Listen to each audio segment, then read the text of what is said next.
David, thank you very, very much, and welcome to all our participants. As David has said, I'm Bob Stevenson, worked a fair bit with pigs over many, many years, and as a veterinarian, so-called, and I have a particular interest in pig farms in Wales with the intensive and extensive types of pig keeping that I've come to learn and really very much have an affinity with, as I say, over the last 30 years or so in Wales. So whereas I was dealing with huge outdoor units and indoor units, intensive and extensive previously, these are a developing field of endeavour in Wales. And I think Farming Connect have done a brilliant job, and with Welsh Government support and some money from Europe as well, both Farming Connect, as Dav has just said, there is also programs that you almost must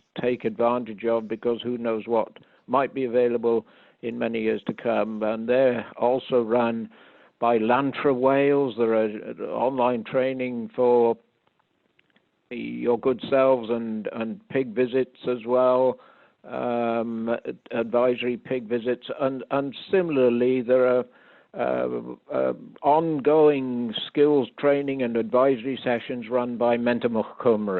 Lots of modules and opportunities for young farmers to get pigs and to learn alongside them, almost to, be given pigs, if you like, as a test sample. That's the Young Farmers Initiative, and you may well have seen that both judged and at the Royal Welsh and had some involvement maybe.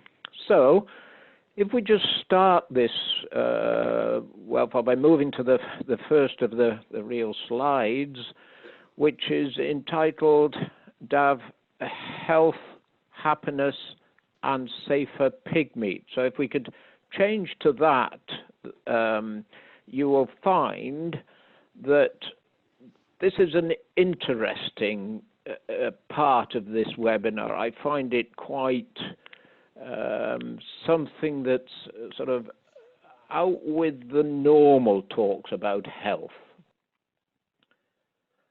So health, happiness and safer pig meat. Without doubt there are links, as it says there, between health and happiness, and which comes first? Are they happy pigs that are healthier, or healthier pigs that are happier? But either way, it's just a plus plus. And increasingly, science is demonstrating that contented pigs receiving proper husbandry care, and I've underlined that for a reason we'll come back to, they actually produce safer and better quality food. That's scientific research. And I've added another title there, which is coming to the fore and has come to the fore over years, and that's tastier pork. Now, the tastier pork here, the implication is that less stressed pigs can produce meat that is better in terms of being tasty, juicier, and less tough.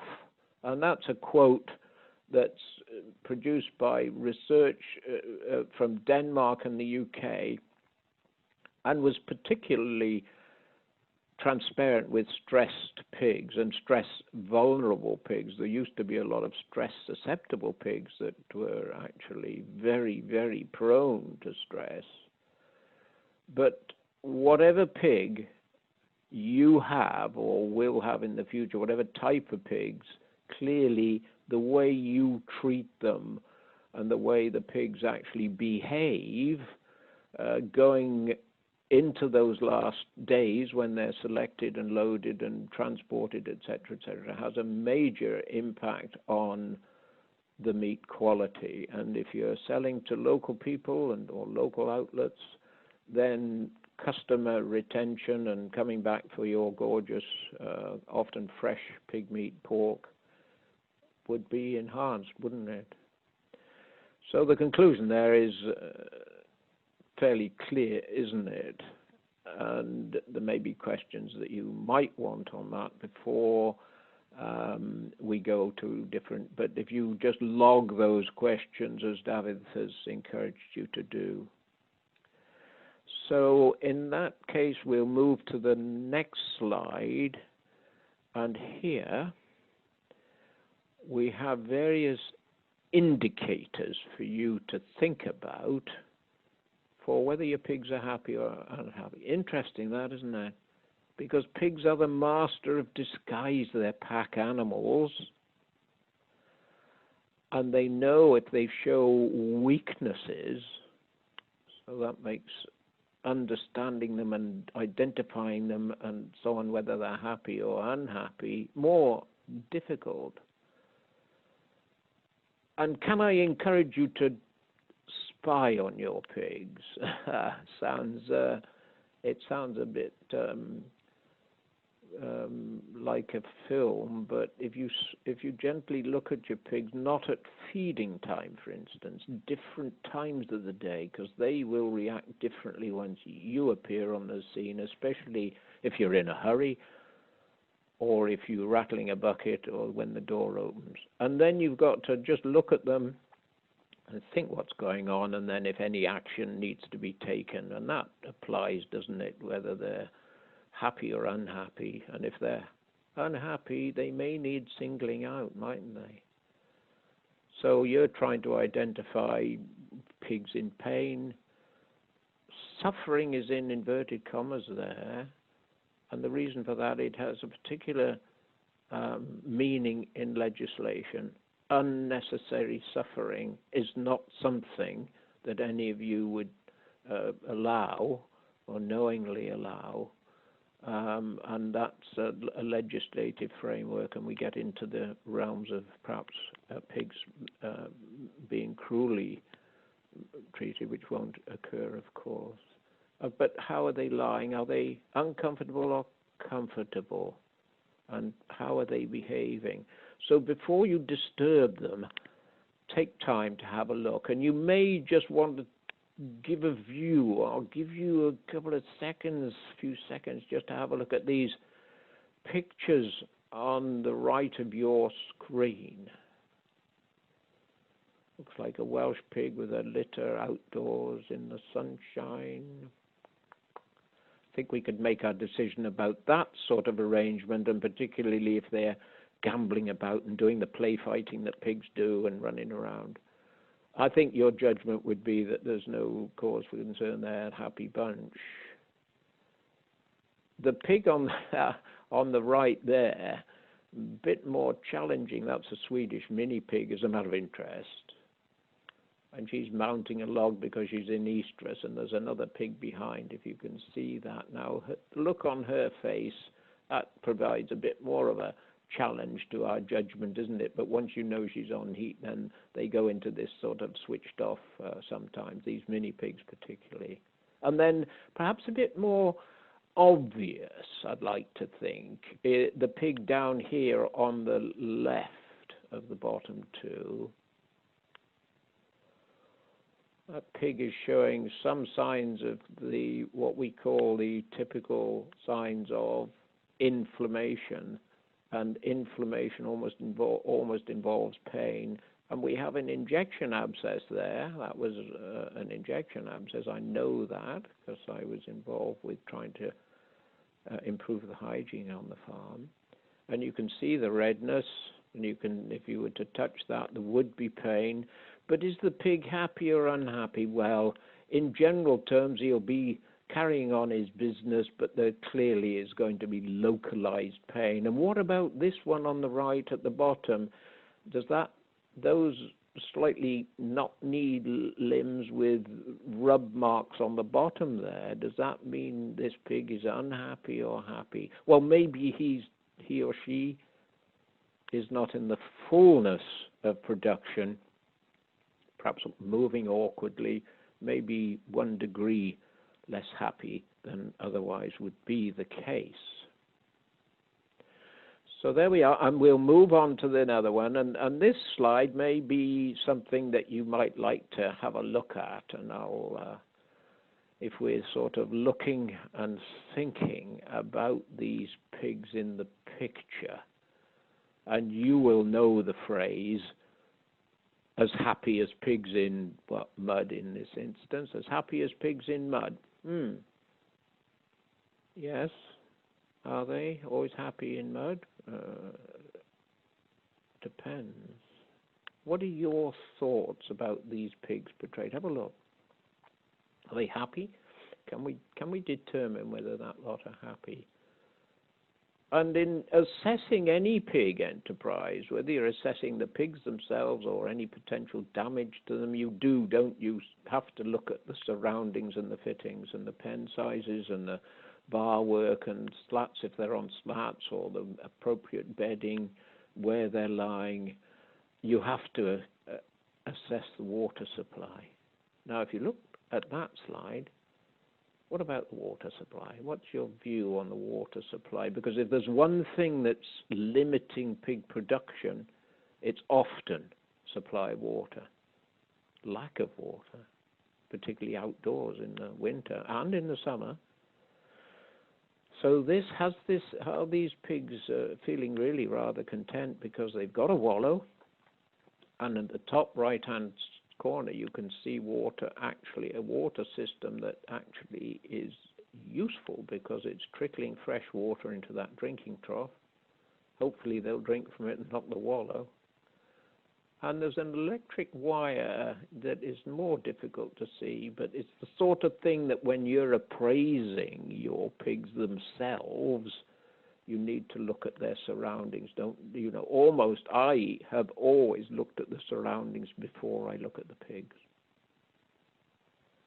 And their tails are intact, and the far one there with the prick ears, the sort of more Yorkshire pig, the more large white type pig, is spying on the camera. So you could say there could be an appraisal there that, well, it looks like a fairly mucky arrangement, but in fact in hot weather that's where they'll end up. So the judgment could be that they indeed are happy, but we've only got a 2D photograph, and what would you do? On daily inspections, you'd go in and make sure they're moving happily, because one of these pigs just could be lame, perhaps a bit of an arched back. You never know, you'd have to do that. So moving on now to another part of this happiness story. This next slide is entitled Sentience. Now, that's very interesting. It's a word that you may not have come across, and a lot of people haven't, and I hadn't really started recognizing it until it's got into European law that pigs are now recognized as sentient species. They experience suffering, pleasure. They experience pain, fear, boredom, and frustration. They can remember and process to meet their own needs, for better or for worse. It depends what needs they're provided with. And they will understand and cater for their physical and mental well-being. Isn't that interesting? Mental well-being with the problems that are of major concern with our present situation of the sort of wellness and trying to keep ourselves resilient. And here we are talking about pigs and their resilience. And if you look at the photographs there, that is a pretty grotesque looking sort of picture, isn't it? Now, happy or not, grossly enlarged, a pet type pig of a Cooney cross variety, which is being, just treated like a pet and grossly overfed. Look at the weight and the damage to the joints and so on, and depressed sort of pig you might describe that is. And here we have an integration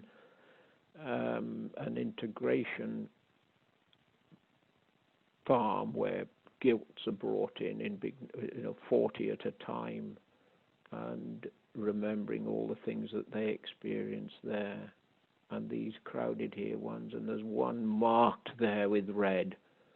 So I know that farm quite well, and the inspecting stockman would have marked that pig. Often a thing to do, never go anywhere near groups of pigs of numbers without a marker, so you can actually mark them, because later on, different circumstances, you may not be able to find them. And we move on to the next slide. The next slide is entitled Empathy. And here, this is pretty bog standard in a way, because you will have a bond with your pigs, I'd like to think. You're not just a keeper of pigs, you're not just a feeder of pigs or a mucker out of pigs. You bond with them, you use your voice, and it's mutually beneficial. We know that now, don't we, that animal keeping and nice connection with your species, and in this case pigs, and they give as much as they take to pigs. They'll come to you, they're gregarious, they're chatty, they're active, they really want to be pretty friendly. I know they are a bit vigorous with their inquisitiveness sometimes, and watch your waterproof trousers and things, but get down at pig level and use your senses. And here are the senses, aren't they? Your 5 senses. You've got to use the 5 senses to home in on the signals that the pigs are giving you. Understand the strengths of the pig's 5 senses. Well, they've got the same senses. And here we're in a show with young farmers showing pigs, and well controlled, no stress at all, doing whatever they can, and this young lady looking back to see what's going on behind, fully aware of their surroundings and this use of their senses. And sight is not particularly good with pigs, as a matter of interest. Hearing is good. You can actually, some of them will come up for a scratch, and boars and sows and suckling sows love to be rubbed sometimes. You've got to be careful with your choice. And the smell will give you hints, and pigs live through their noses, of course. They've been down and rooting all the time. Taste doesn't particularly come into it as far as we're concerned in this instance. We obviously like tasty things, but we're not talking about it here. So that's the empathy story and the human-pig bond. And pigs now are working with humans in various guises to help them sort of recover from disease. People with stress and so on will bond with pigs, and pigs will bond with humans. I know it may be more conspicuous with dogs and cats and maybe alpacas, but pigs, and they're very useful for detecting illegal substances. They've been trained, and of course they're historically always used to dig for truffles, didn't they? And finally, in this little section, we can't leave it, can we? In the next slide, you'll see the code of pigs in Wales is now being refreshed, and we must never ever forget that the freedoms are the baseline. That's the legislative baseline. That's nothing fancy, but these are the pigs deserve to be free from hunger and thirst. They deserve to be free from fear and distress, and how we handle them and your empathy with your pigs will determine that they're not frightened or distressed. And as far as is ever possible, you must arrange freedom from injury.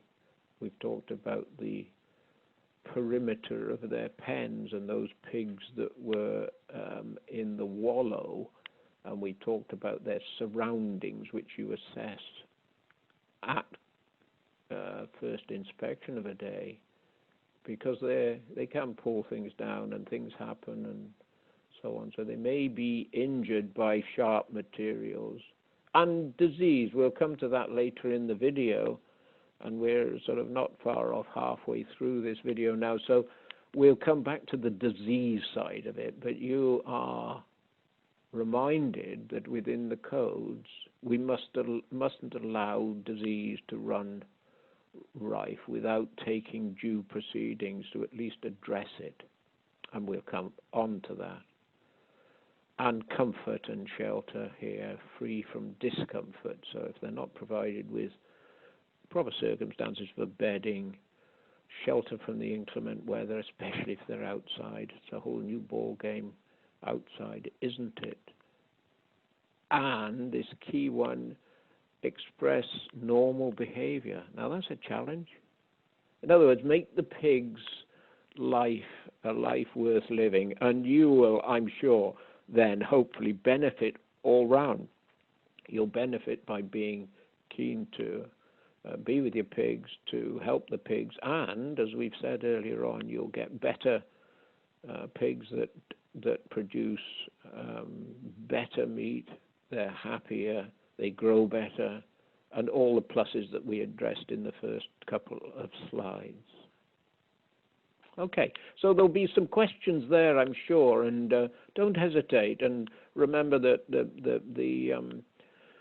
the simple, straightforward questions I find are the important ones, and often the most difficult to give a really good, straight answer. And before we leave this, you could say, well, of the 5 freedoms there, we have a pig here that's actually, I think, being harassed by the other pigs, can't get to the ad-lib trough, and is already marked. But the question is now, that pig on second visit, perhaps later in the day, almost ought to certainly be isolated in some way, because that pig is likely to be brutalized by the others. They are not friendly if you've got a competitor who is clearly the weaker. So moving on to the green-based back slides, which are here, started with the title Disease Prevention. And if we move to that slide now, then we'll see that disease prevention, you want to present these infections, don't we? That all these new ones and the horrible ones and everything. So you've got to somehow keep them out, and that's shorthand for that top bit. And you need to, on the bottom bit, tackle in a cost-effective way. This is not big costs. You need to appraise the health, and there are, as we've already said at the introduction to this webinar, there are ways of assisting you finding out what your unit profile, it's a fancy description for what diseases your pigs are exposed to, what they're carrying. And you may know this already, because there may be actual signs, and hopefully not too many, but some deaths or clinical signs of abortion or lameness, or some actual presentation that makes you know that the profile includes that sort of disease, be it erysipelas, be it wasting disease, be it blue ear disease, and we'll come to just to mention a few of those. And there is money available to help you develop a pig health plan, which will include some testing of samples in what appear to be healthy, and that's of course the problem, because it's the healthy pig that is carrying disease that is really the hidden problem on many units. Excuse me. Biocontainment is the control of infections on the unit. So the key things I really want to talk about in the next but 2 slides, I think it is how do we easily prevent these rather perhaps new and strange and rather alarming diseases getting onto your unit. 1 or 2 clear-cut measures that are easy to do, not complicated at all. You must do those. If you're going to be in any form of pig keeping, be it indoors, outdoors, purchased weaners growing on to finish, into breeding, you must always take biosecurity. And we'll talk about the 3 things that you must do, never not do, whatever size your unit. And then your unit profile, there's money available to establish that.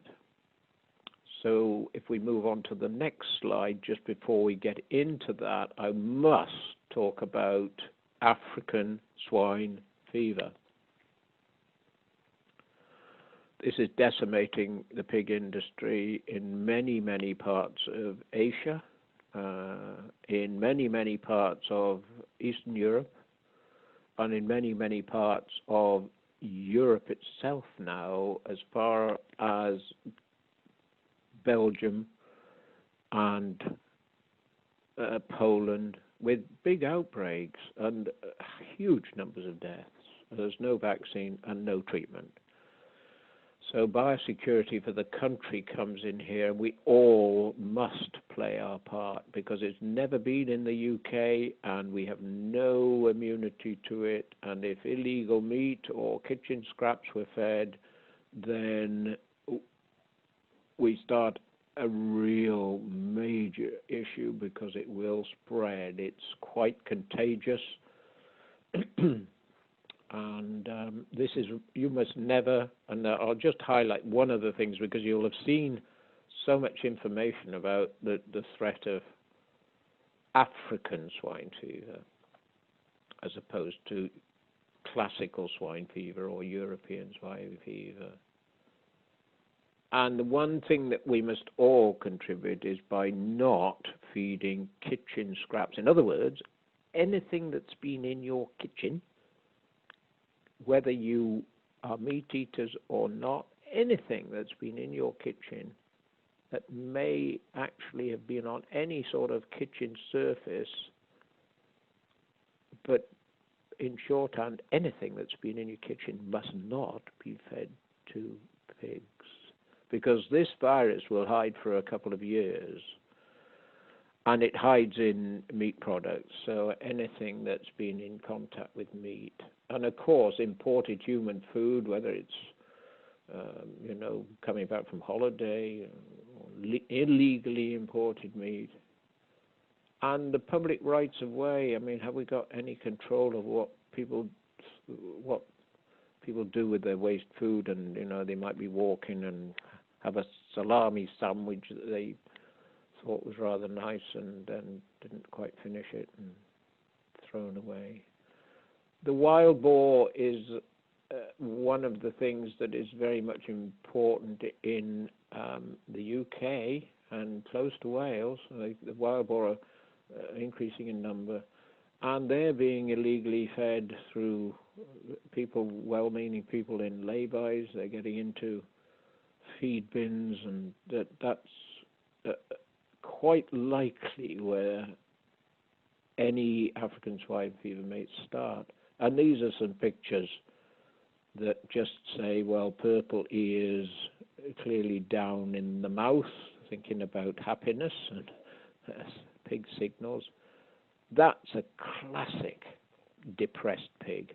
High temperature, tear stains, purple tipped ears. Again, another one, carcass from one that died.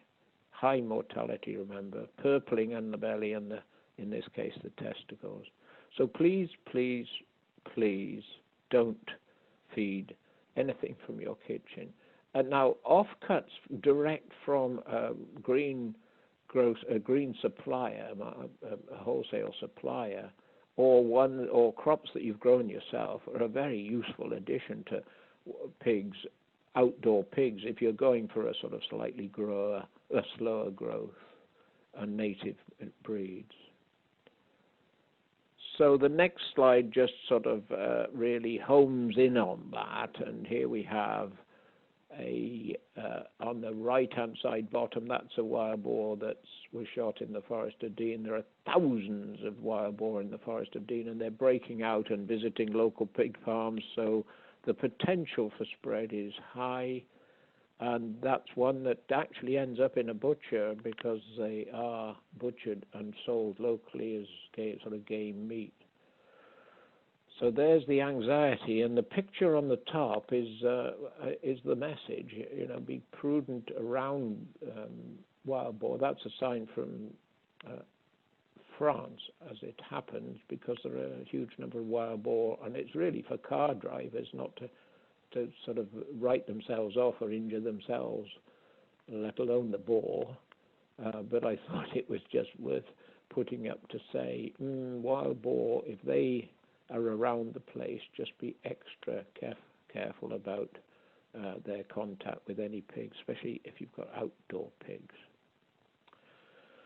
So any questions about African swine fever and what it does and the sort of things that happen, then please don't hesitate to ask them. Please ask any questions you want to. This is your time to, at the end of the webinar, to address them. Next slide, please, shows the other note, and this is just for note. This is purely for note. When we had the last outbreak of foot and mouth was 2007. I remember that terribly well, and I also, showing my age, I remember the massive outbreak in 1967 as well, both of which were just so awful for everyone, the stock, the farmers, the vets. Classic swine fever, 2000. There we are. African swine fever, third down, never had it. And the other ones really are quite less important, except that porcine epidemic diarrhea killed millions and millions and millions of pigs in the States recently, a new variety, and it happens to be, interestingly, a coronavirus, not the same one that's actually causing human problems currently, but not that dissimilar. And bovine TB, pigs are now, especially outdoors where they've been in touch with cattle. If you've got cattle and pigs, always make sure you're using a disinfectant, for instance. If you're using a disinfectant anywhere, that will kill both bovine TB and the pig bugs. Not everyone does that. But that's a notifiable disease. You won't see anything, and I wouldn't see anything, but it's comes apparent in the slaughterhouse. And the slaughterhouse will take it forward and notify animal health because it is a notifiable disease. And the next slide, please, shows the endemic infections. In other words, these aren't the ones that you may buy in, but you hope you don't and you're taking precautions. These are the ones that are likely to be on many, many, many units. And these are dramatic photographs to illustrate what they might do, and I've listed them there at the bottom. Swine dysentery. That's an industry eliminating disease. They're desperately trying to get rid of it, but it is in Wales, and it causes quite high mortality, but more costly for the pig farmer. It just stops them growing. They won't grow. Slab-sided, waste away. They don't die in huge numbers except when it first comes in. And it used to be called bloody scour, and you can see why from that top picture. Okay. Blue ear disease you've all perhaps heard about. It's one that you must consider because it's in about 80% of all pig herds in the UK. That's where the word endemic comes from. It lives with, it's there all the time once it's in. And there are some brilliant vaccines that can be helped to control it under a particular program. So be aware, and that's a disease that would be tested for under any of the schemes that you might sign up to, including, I think, Farming Connect, Mental Montgomery, and Lantra. Some or all of those, I'm not quite sure. And then this wasting disease, which is, again, has a wonderful vaccine developed against it. No treatment whatsoever. They waste away and waste away and waste away, and eventually, having wormed them so many times, you realize that you're wasting your time, and you thought it was worms, but it's actually this so-called wasting disease, PCV2 for short. And it's very common parlance in pig discussion groups and things, and it produces that sort of acute form below, immediately below, one that you must consider. And I think it's about 70% of big and small breeding herds now vaccinate against. So that's been hugely helpful and virtually eliminated it on the farms. Not eradicated it, but addressed it and provided immunity so it goes underground. But if you sell on stock, then you're selling PCV2 with stock if you're selling breeding stock.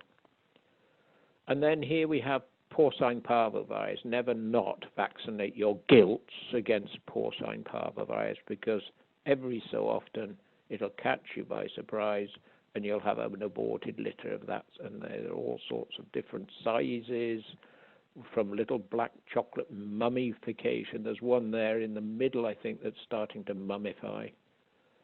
So porcine parvovirus,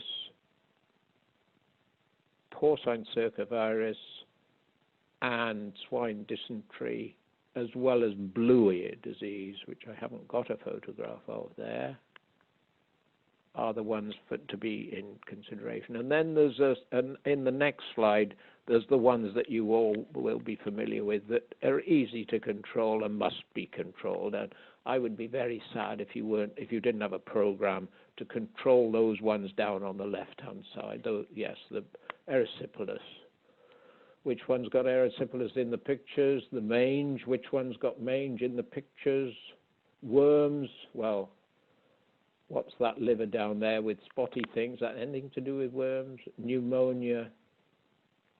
There's a lung that's not got pneumonia. The bottom one's got pneumonia, and the pigs start coughing and spluttering. It's the smoker's disease, you might say, of the pig, and they sort of that sort of, especially when you move them. If you go to the slaughterhouse, there's a certain amount trimmed off. Well, pigs won't grow as well, and there's brilliant vaccines. So what I'm really saying is these are musts. If you get erysipelas with the diamonds, that's a hint that there are all sorts of other things that are going on in the pig. Don't just think erysipelas is diamond disease, and you see the lumps that appear. In the white-coloured pigs, they're perhaps easy to identify. But don't just consider that's the be-all and all and end-all, and some perhaps appropriate treatment by injection will get rid of them, because quite often already the hearts of those pigs will be affected. It can cause abortion, and it can cause deaths, and it can cause in sows and boars arthritis, those grumpy, perhaps slightly older sows that have got up joints and so on. It's probably erysipelas in many cases. And this is milk stock liver, where the livers will be condemned, because those little worms there, a bundle of spaghetti-like worms, are ascarids, and that will cause condemnation of the livers, and just as importantly, or more importantly, coughing sometimes in the pigs, and poor growth. Make sure you've got a good worming program, in other words. And this is mange, classic mange, itchy boars and sows. You need a program, and that's a dreadful little mite under microscope, and just, it's like sheep scab, but it's a pig variety of sheep scab, but a different mite. Same sort of type of mite, but different. So you must have, in my opinion, any pig keepers must investigate the easy way of controlling erysipelas with vaccine. The slightly more problematic treatment of mange, which has to be in an ivermectin type program or a doramectin type program, but quite difficult. But you've got to keep at it, otherwise you'll have unhappy pigs because they'll be scratching and rubbing all the time. Worms for poor performance, pneumonia for this sort of picture that we've talked about, the pink fluffy lungs being normal, the lower picture of a lung being collapsed and not performing. And then this parvovirus that I mentioned earlier on that produces abortion, especially in your gilts. So there's a little list you might like to refer to a bit later on, because as David has said, this will go on to the Farming Connect webinar library for your future reference, so you can always tap in, because I'm having to push on through the webinar. And now biosecurity, can we move to the next slide? Have a look at this. And the question at the top, do you know where they're coming from? Ooh, so often people don't. And can you believe what you see? Or can you believe what you hear? You know, do you have any problems on the farm? No, I don't have any problems on the farm. Well, I don't know a pig unit that doesn't have some sort of infections. So you need to establish a good repartee with who you're buying from.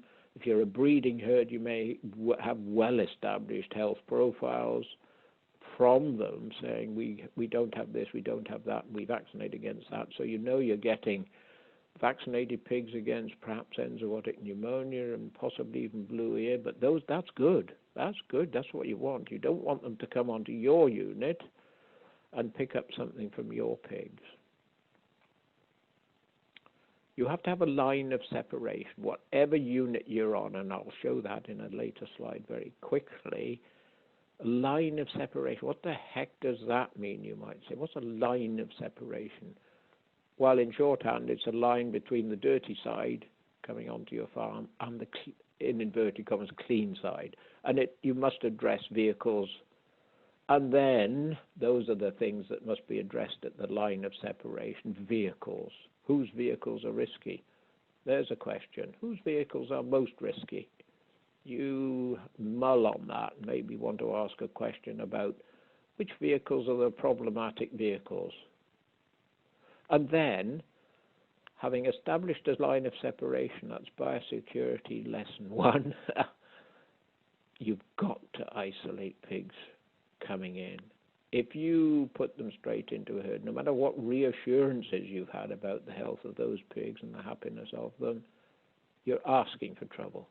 You must isolate them. And the questions then arrive, well, where am I going to put them? How long? What's an isolation mean? Some people talk about quarantine. Well, it is a form of quarantine, but it's nothing fancy. It's easy. So the line of separation is relatively easy once you've identified it, what you do at the line of separation. That's the top bit. Isolation is relatively easy once you've identified what's meant by isolation.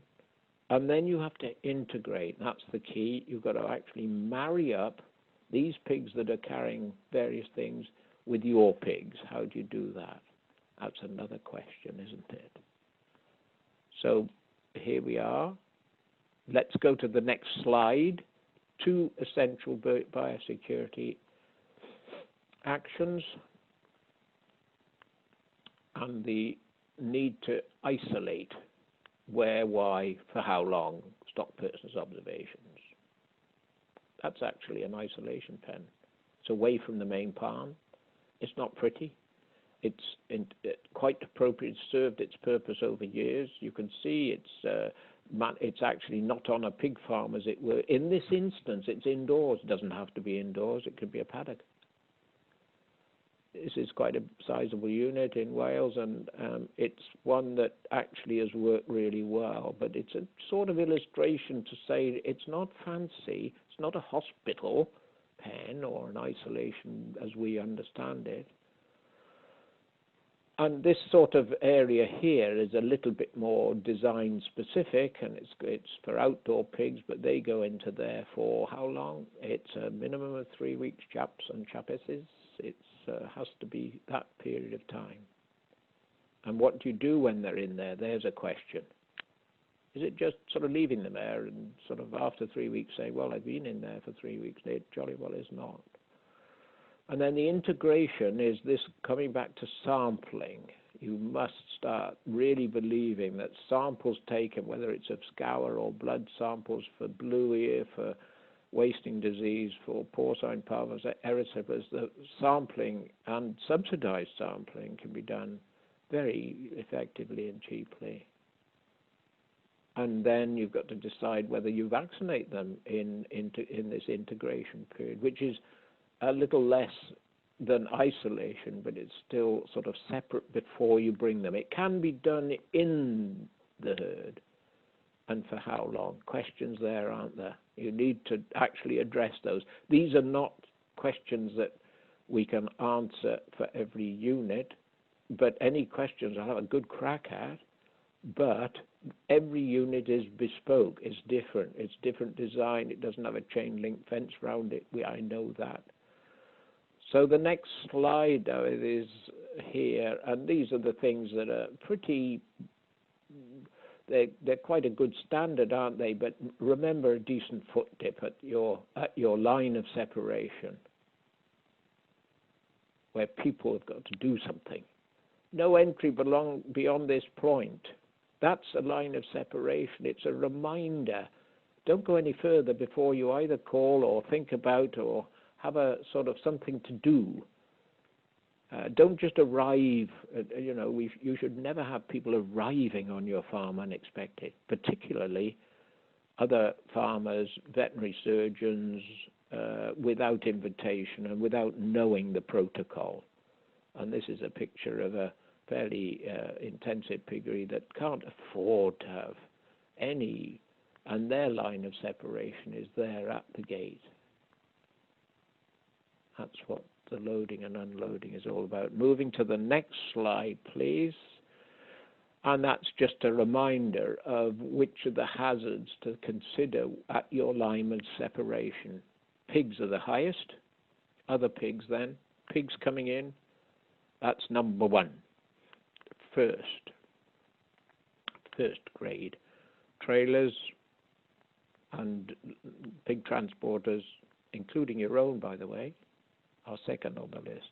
The vehicles, the fallen stockman, the vet, other pig farmers, third on the list. This is calculated as to how outbreaks have happened in the past. And then the rights of way. Have you got a right of way across? Well, yes, it's an unknown, isn't it? It's been graded as fourth. And then other animal species like dogs and, well, goodness knows, cattle and other things. And then where are the nearest pigs? Because the wind will bring things on. So there we are. And if we can go to the next slide,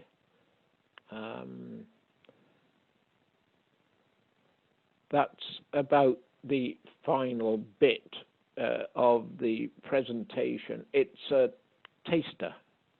It's a taster.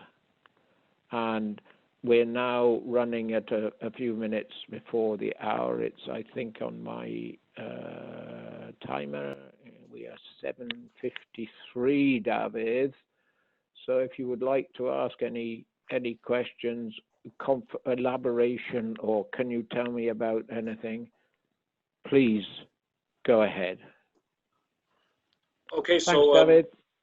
Okay, so yeah, can you still hear me, Bob? Yes, I can hear. Yeah. Okay, so yeah, thank you very much, Bob. A very interesting and thought-provoking presentation. So yeah, we'll now open the floor to questions. We've had a few come in. So so the first question: if you have cattle and are down with TB, can you still move your pigs? The answer to that is yes, you can. Your pigs go to slaughter. So in truth, you can actually say that they are being screened, because the meat inspectors and the OVS at the slaughterhouse will see evidence of bovine TB in the jaws of your pigs, the glands, the lymph glands underneath the jaw, and that's how it's picked up. It's never picked up clinically, and testing pigs for bovine TB is quite problematic, but sometimes has to happen, because if there's a lot of TB identified in your slaughter pigs, there will be a requirement to actually start taking a bit more strict precautions.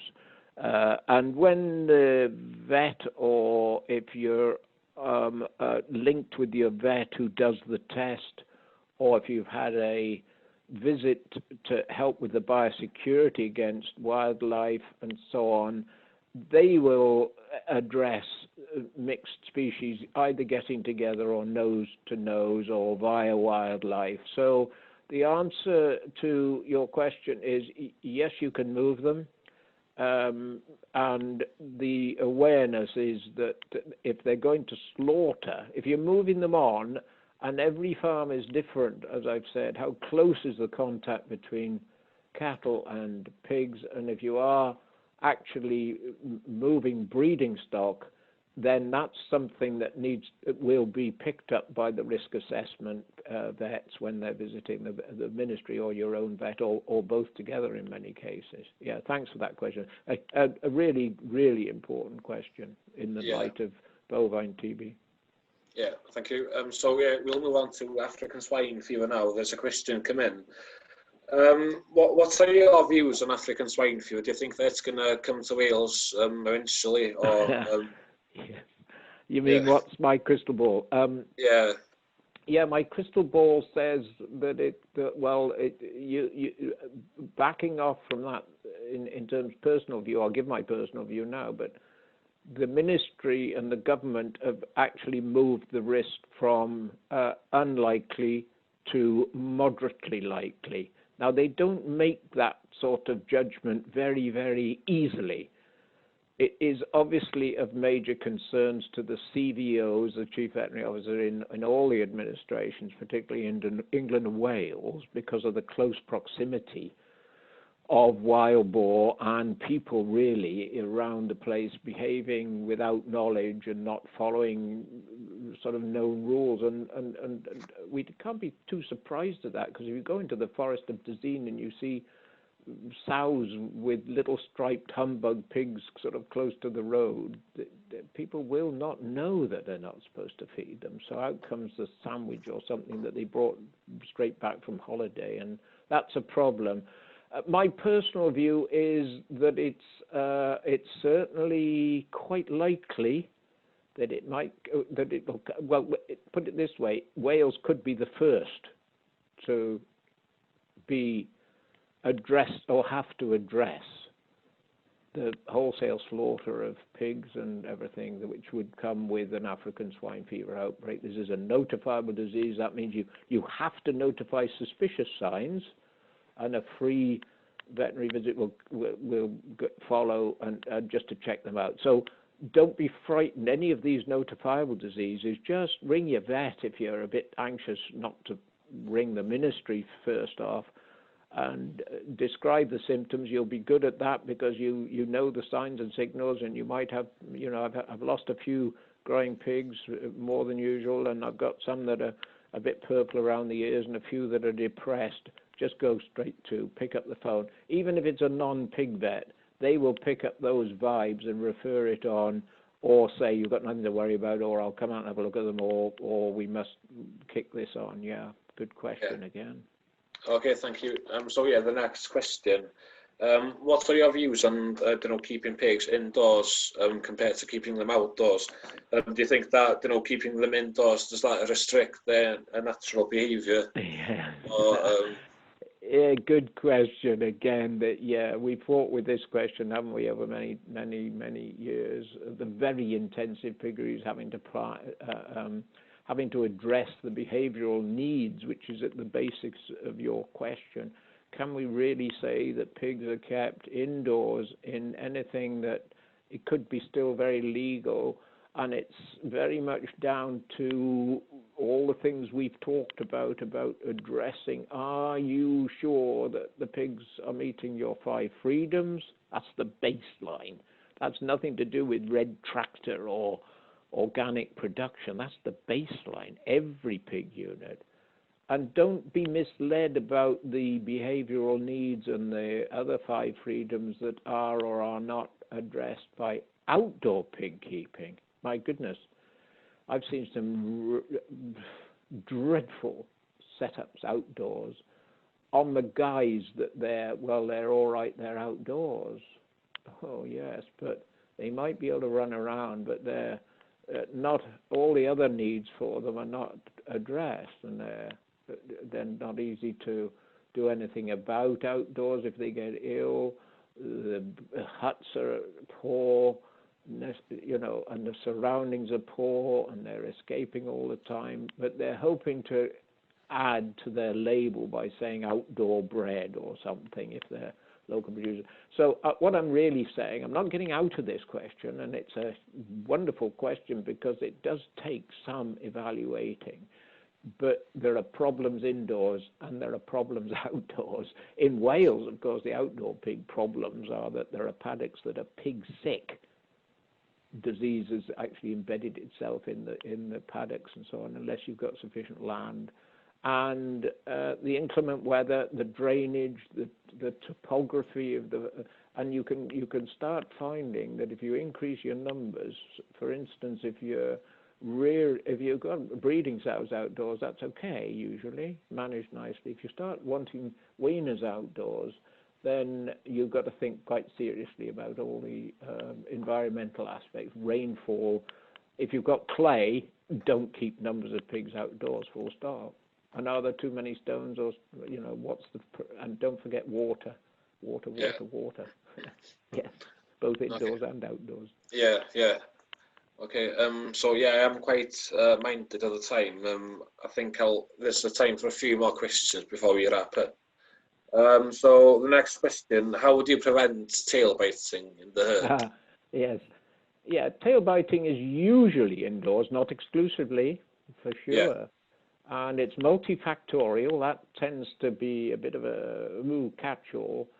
Often it's feeding space, drinking space. Often people blame genetics and blame grumbling, pain, and so on. And I think there is something to that. I think one of Farming Connect's trial sites actually did some work. Am I right, David, on Anglesey, and to wonder about the inclusion of zinc oxide, which was removed because zinc is becoming under question in Europe as to whether it's affecting the heavy mineral balance in the soil, and so there are environmental concerns. And in advance of that, pig farmers, being what they always are, very, very entrepreneurial, they'll get at it and they get the research information. Removing of zinc, I think, was actually then resulted in the appearance of tail biting, which they hadn't had since they included zinc. I'm paraphrasing, and you can. I think that work is probably available, David, if I'm right. Yeah, it was me. That was actually leading on that project. So what happened there was, when I went there the first time, the tail biting, the courses, went through the roof really just after they took the zinc out of the diet. And then we took 2 pigs, chose 2 at random, and then we sent them to post-mortem. And then we found out that 2 of them had stomach ulcers, and both of them had stomach ulcers and had enzootic pneumonia. So what we did then as part of the project was we reintroduced the zinc, and we changed the piglet vaccine as well to still immune ones, so that they get a resistance to pneumonia at an earlier age.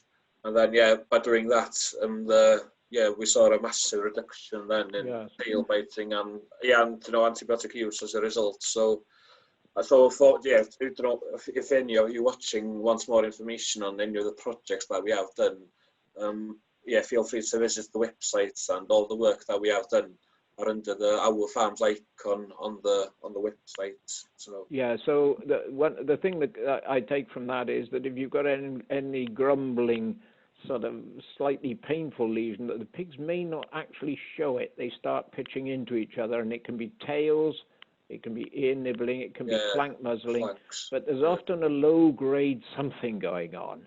Comes back to knowing your health profile. Is there something there? And then addressing the other things like stocking rate, ventilation, plenty of bedding, things to play with, all those sort of things, because boredom goes with some of the outbreaks of tail biting. There's no single answer to that lovely question. It's a good question. No, and the final question before we wrap things up. How would you know the health status of your herd? I don't know, or what's the best way to know your unit's profile? Yes, good.